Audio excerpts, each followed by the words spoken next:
Number of elements of set A equal to 12, n of A intersection B equal to 5, then find the value of n of A minus B అని అడిగారు. మనకి A and B అనే సెట్స్ని when డయాగ్రామ్లో represent చేస్తే ఇలా ఉంటుంది. A minus B definition ఏం చెప్తుందంటే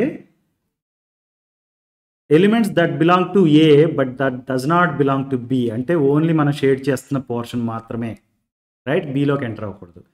దీన్ని చూసినప్పుడు మీకు ఏమనిపిస్తుంది? A అనేది గ్రీన్ సర్కిల్ మొత్తాన్ని A అంటున్నాం, రైట్, అండ్ B అనేదాన్ని బ్లూ సర్కిల్ అంటున్నాం. సో ఈ ఓవర్లాప్ రీజియన్ ఏదైతే ఉందో అది A ఇంటర్సెక్షన్ B అవుతుంది, రైట్. సో ఇప్పుడు మీరు షేడ్ చేసిన part A minus B is equal to set A minus A intersection B అని చెప్పొచ్చా? చెప్తే కనుక n of A minus B equal to n of A minus n of A intersection B అవుతుంది, right. It means 12 minus 5 this is equal to 7. n of A minus B equal to 7